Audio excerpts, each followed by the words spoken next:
On me demande d'intervenir sur l'analyse du taux d'abstention et la lecture que nous pouvons donner, c'est la question de M. Abdoulaye Mbow, je pense. Le taux d'abstention, je pense qu'on en entend parler depuis, en risquant des comparaisons qui ne sont pas forcément raison, puisqu'on les rapproche des taux des 3 dernières consultations de cette nature. Je pense que le secrétaire général Landing Savané, qui est un spécialiste des statistiques, pourra nous donner des éléments d'information utiles là-dessus, puisque en termes d'analyse de tendance, je pense que les séries chronologiques peuvent donner des éléments de réponse. Ce que je pourrais dire, c'est ce que disent habituellement tous les Sénégalais. Le référendum n'est pas forcément une élection qui mobilise. Et derrière le niveau de taux de participation, en termes de ton, il y a une autre valeur qui est une notion absolue, une valeur absolue. Donc les comparaisons devraient être affinées au regard de ça. Deuxième élément, ça ne me semble pas une désaffection des Sénégalais, puisque les Sénégalais étaient invités par le président de la République à travers ce référendum à donner leur position sur une proposition composée de 16 innovations progressistes, qui étaient des innovations en rapport avec la consolidation de notre démocratie, l'état de droit et un ensemble d'orientations dont la perspective était de faire de notre démocratie une démocratie modèle, puisque nous sommes tous d'accord que notre démocratie est une démocratie majeure. Beaucoup de nos concitoyens se sont prononcés sur la base des propositions et au regard des enjeux et défis. La première information utile, c'est que les Sénégalais ont dit oui à ce référendum. Les autres questions ont peut-être pour vocation de masquer cette réalité, mais le référendum a été adopté. Et ça, c'est une première victoire pour la démocratie sénégalaise et pour le peuple sénégalais. Deuxième élément qui me semble important dans cette analyse, c'est de considérer, pour le camp du oui, l'enjeu se situait autour des 15 propositions.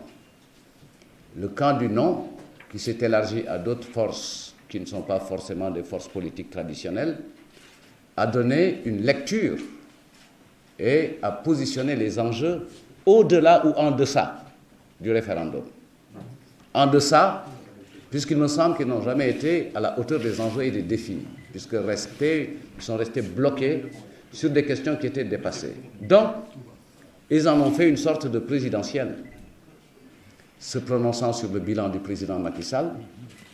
Et à ce niveau, dès lors que le score est un score au-dessus de la majorité, on peut risquer l'hypothèse que si eux avaient posé une présidentielle, le président Macky Sall a été élu. Il a été réélu. Pour d'autres, la question a porté sur des enjeux locaux. Et dans certaines localités, le comportement des battus de 2014 a été un comportement positif qui a inversé la tendance. Le professeur Maguette en a parlé tout à l'heure sur les situations dans certaines grandes localités. Donc la lecture que nous en tirons, c'est que le peuple sénégalais s'est prononcé.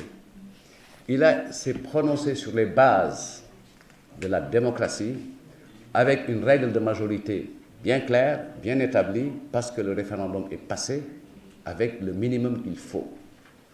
Maintenant, ce qui reste à mettre en œuvre, c'est l'application de ce consensus constitutionnel, puisque c'est ça.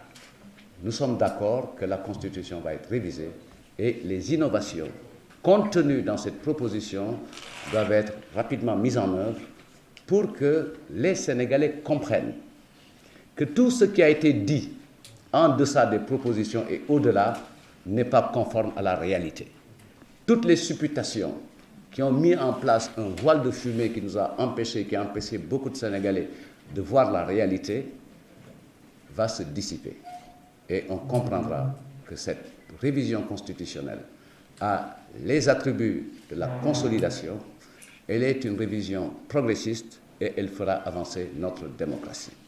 Maintenant, il y a d'autres lectures politiques, des leaders plus aguerris, plus avertis que celui qui vous parle, en tireront et ça définira des lignes pour l'avenir.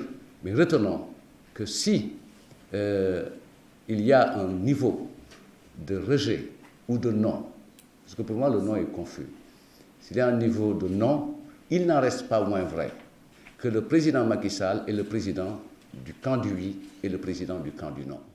Leral.net, s'informer en temps réel, site d'information exclusive numéro 1, www.leral.net, un nouveau look de Leral.net, une valeur sûre du journalisme en ligne, 12 journalistes, des reporters sur le terrain, dont des anciens éléments, des renseignements généraux pour les investigations, des enquêtes fouillées, des reportages choc et une rubrique People riche en infos, sans oublier la Web TV.